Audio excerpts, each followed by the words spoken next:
अब से थोड़ी देर में पश्चिम बंगाल की राजधानी कोलकाता में प्रधानमंत्री नरेंद्र मोदी का रोड शो होने जा रहा है।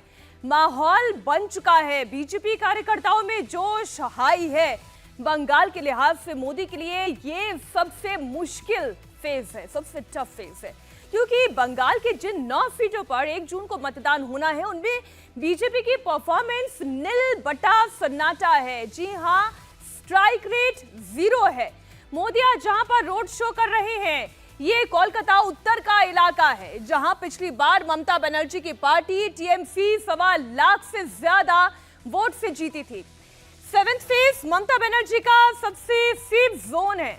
ममता बनर्जी का स्ट्राइक रेट यहां पर 100% है और तभी प्रधानमंत्री नरेंद्र मोदी जब आज कोलकाता पहुंचेंगे, रोड शो करेंगे, तो वहीं ममता बनर्जी भी अपने इस किले को मजबूत बनाए रखने के लिए आज कोलकाता में वहीं पर रोड शो करने जा रही हैं। दोनों के रोड शो का रूट भले ही अलग अलग हो, लेकिन इलाका एक ही है।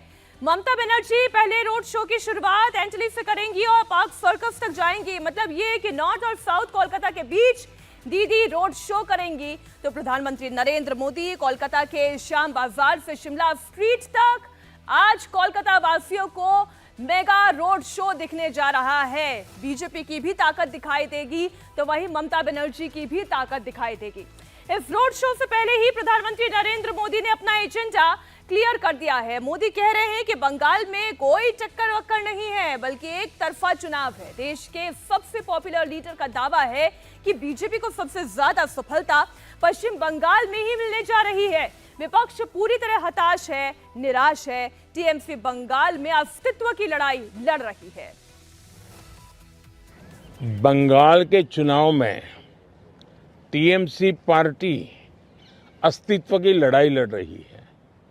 आपने देखा होगा पिछले असेंबली के चुनाव में हम 3 थे, 3 में से बंगाल की जनता ने हमें 80 पर पहुंचा दिया। हमें लोकसभा के अंदर भारी बहुमत पिछले चुनाव में मिला था। इस बार पूरे हिंदुस्तान में द बेस्ट परफॉर्मिंग स्टेट कोई होगा तो पश्चिम बंगाल होने वाला है। भारतीय जनता पार्टी को सर्वाधिक सफलता पश्चिम बंगाल में मिल रही है और पश्चिम बंगाल का चुनाव एक तरफा है। जनता जनार्दन उसको लीड कर रही है और उसके कारण सरकार में बैठे हुए लोग, टीएमसी के लोग बौखलाए हुए हैं। लगातार हत्याएं हो रहे हैं, हमले हो रहे हैं। भाजपा कार्यकर्ताओं को चुनाव के पहले जेलों में बंद कर दिया जा रहा है। ये सारे जुल्मों के बावजूद भी मतदान भी जनता ज्यादा कर रही है और वोट भी ज्यादा हो रहा है। नरेंद्र मोदी कह रहे हैं कि बीजेपी सबसे शानदार परफॉर्मेंस बंगाल में करेगी। बंगाल में पिछली बार मोदी के स्ट्राइक रेट की बात करें तो ये 43% के आसपास था।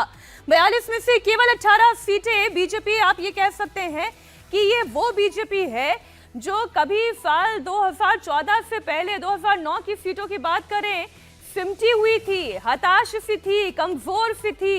वो बीजेपी 18 सीटें जीत ले गई 2019 में। 9 सीटों की अगर बात करें, हम 7th फेज की बात कर रहे हैं, दमदम के अलावा अन्य सीटों पर मार्जिन भी 1 लाख से 4 लाख के बीच था।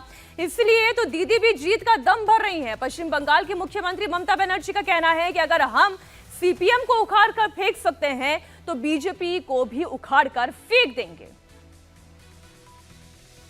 हम हिम्मत का साथ काम करते हैं। इसके लिए मैं कहना चाहूंगी, मेरे को लिए जो भी आपको जो भावना है ये आपका भावना है, लेकिन मेरे को भावना है मुद्दा लाख बुरा चाहे तो क्या होता है, वही होता है जो मंजूर खुदा होता है।